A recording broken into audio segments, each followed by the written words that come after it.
check my background notes so I can do a proper intro to this thing. It says here that Killjoy is a movie that got made, and they sort of did that process again a few more times for reasons that are not clear. Look at this loser nerd. He's a nerd and a loser and a nerd. And you can tell because he wears glasses.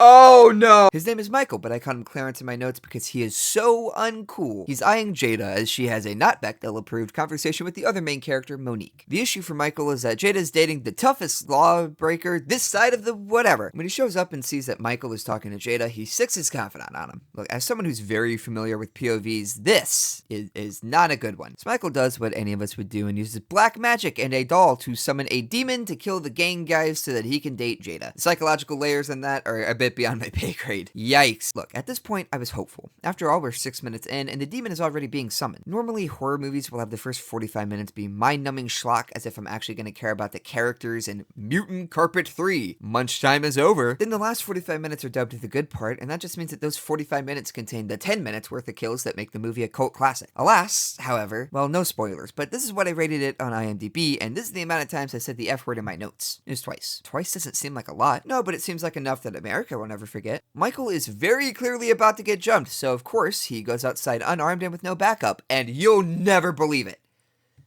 You got jumped. The gang men kidnap him. You like my girl Jada, Michael? She's one hot piece of pussy, ain't she? Ew. Man, this shit ain't loaded anyway, man.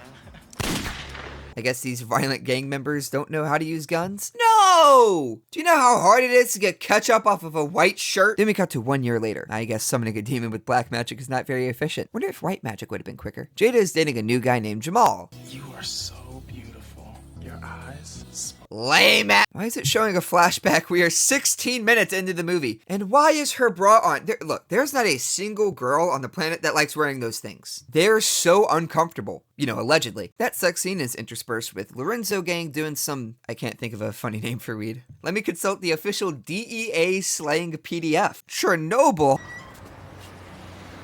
Hey! Welcome to my domain! What? Show of hands. Who's going into the back of that ice cream truck? See that? Not one hand raised. Why would you go in? What are you, high? Yeah, okay, but still. Oh man, here we go. First kill of the movie.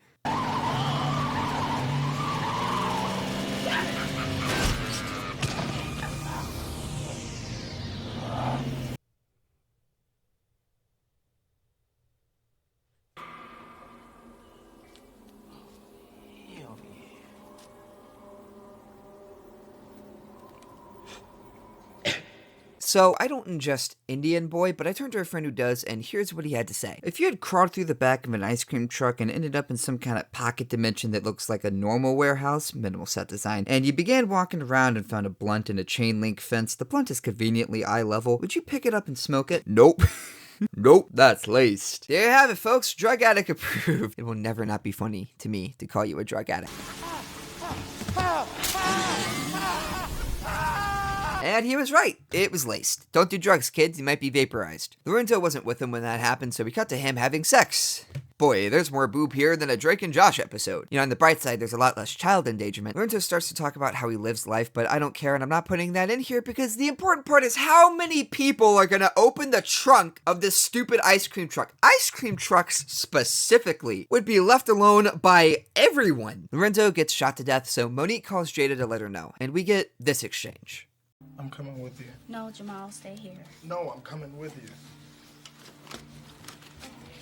This is what subtly bad looks like. And stuff like this is what makes bad movies fun to watch. Killjoy was not fun to watch, but this specific clip is a good example of what is fun about these kinds of movies. It's a very delicate art form that takes a special kind of incompetence and general lack of awareness to pull off. Killjoy isn't exactly unaware enough to be fun to watch, it's just bad. I don't think anyone really cared when they made this. They just thought, put Carrot Top and clown makeup and we'll make some kind of profit. If the guy making it knows this movie sucks, then the movie isn't going to be fun to watch. The weird cinematography, bad sets, and abysmal dialogue is the general blueprint for a fun bad movie, but the execution is quite joyless. Jada and Jamal go over to Monique's house to see that the homeless guy from the beginning of the movie is standing there talking weirdly. And Monique is also acting really weird, but they drop that for the rest of the movie and it's never explained.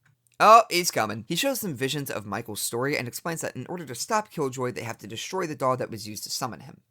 To tell you all that you are in great danger from the evil that calls itself Killjoy. Whoa. Hold up. Why would Jada be in danger? Michael called upon Killjoy in the first place because he wanted to stick it in Jada. But then, there's the gang in the way, and Killjoy is meant to kill them. Joyly. So if the whole point of Killjoy is to help this dweeb bone a bereaved chick, then why would she be in any danger? Then the homeless guy vanishes. Don't cut to me like I'm supposed to explain that. Jada is reluctant to go into the ice cream truck, but Monique points out that she kinda doesn't have a choice, and Jamal says, We gotta stay together, no matter what. so Jada reluctantly agrees and they go in. Listen, I got a plan. We gotta split up. We gotta stay together, no matter what. We gotta split up. We gotta stay together, no matter what. Listen, I got a plan. We gotta split up. 1 minute and 9 seconds. That is how long it takes for him to change his mind. Keep in mind that there's no dialogue in that time, just action and establishing shots. Full disclosure, I had a real-life meltdown when that happened. My girlfriend was very entertained. The girls say no, but this moron goes off anyway. Luckily, Jada and Monique are smart enough to stay together, and they enter the other room. Jamal encounters Killjoy and gets beat up, but's left alive for some reason, and the girls also have an encounter with Killjoy that ends in the absolute dumbest way imaginable. They reconvene, and Killjoy brings out the 3 dead gang members. No, I bet it's gonna be really difficult for 2 women and a guy who's just been beaten up to fight off 3 supernatural gang members. Well, actually, it's gonna be super easy, barely an inconvenience. Oh, really? Yeah, because the script says they win, so... they do. I don't believe you. Let me see. You don't gotta... Okay. This is blank. You caught me, sir. I was making it up as I went along.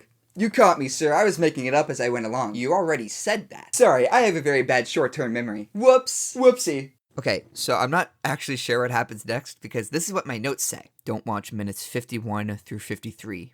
Bad.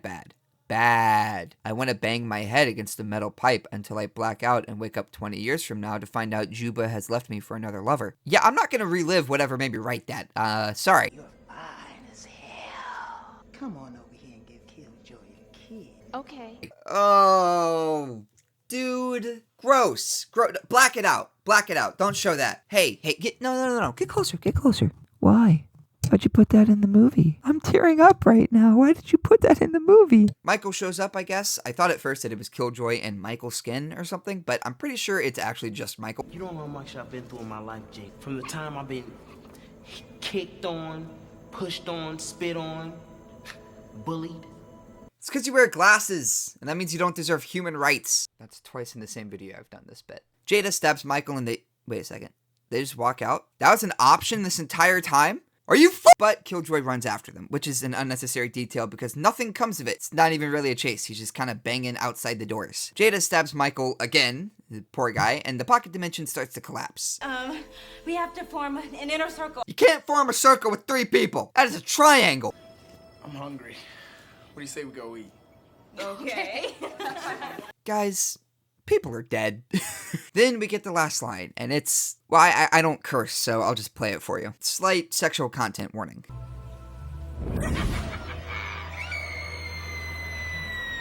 That was good pussy. Kill me. Actually kill me. Ram my head through with a railroad spike, disembowel my bloated corpse, throw the bits into a blender, and dump the sloshy stack into a river. Please. I live at 6352 Real Street Boulevard. My door is not locked. It was bad. No merit, no positives, just bad. Fully bad. I hope the man who wrote this did not truly believe in it, because wow, bad. 1 out of 10. That is what I wrote in my notes, written seconds after the movie was over. In retrospect, was Killjoy that bad? It's not good. I described it in detail earlier, but Killjoy is just not fun to watch. I don't recommend it, and I almost didn't make this video because I didn't want to spend more time with the movie. Everything about it is terrible, but not in the same way that The Room is terrible. The Room is hilarious and an absolute joy to watch. Killjoy is a miserable test of patience. If you like this movie, don't. Whew. Well, at least I'm done with it, and now I'll never have to think about this stupid movie ever again. They made 4 more. Subscribe for more content, please. But get the button. This is not a passion project. I want money.